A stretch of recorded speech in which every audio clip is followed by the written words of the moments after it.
So you have settled right into university and got that student loan for the first semester to help pay for rent, food and probably booze. Now, don't spend it all in the first few weeks because it's got to last you until your next semester, which is most likely after Christmas. Unless you have a part-time job to earn extra money from, you need to start planning out your weekly budget. At the University of Lincoln, depending on the accommodation you are staying at, it could range from £80 to £120 for an average accommodation at the on-campus or at various accommodations like Pavilion or the Junction on a weekly basis.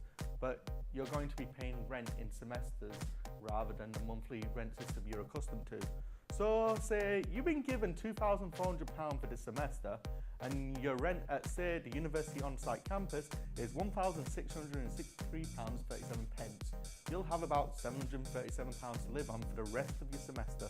Don't worry about bills because most accommodations in Lincoln have all bills included. So you have to spend £737 on food, travel and any important learning materials. For some it may be less, for others it may be more, depending on how much you get from your student loans and your part-time job, if you have one.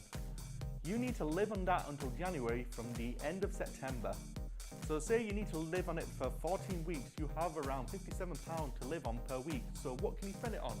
Average food bills can work around to £30 a week for the necessities, though you can cut it down if you shop around for cheap branding alternatives and visiting your local market. Crawshaw's, an excellent butcher's in town next to Lincoln Central, has amazing deals if you want cheap good meat. See our Crawshaw videos in the fresher section for more info on this. But say we spent £30, we have now £27 for everything else, from learning materials to travelling.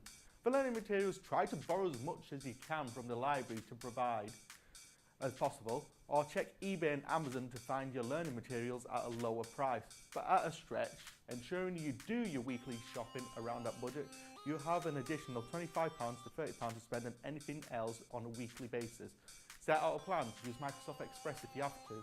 Your online banking may have an app to help you with the budgeting. There are also a plethora of apps that can help you with budgeting, such as the Mini Budgeting app, which you can find on the Android and the Apple Store. Check back for more at Student Links.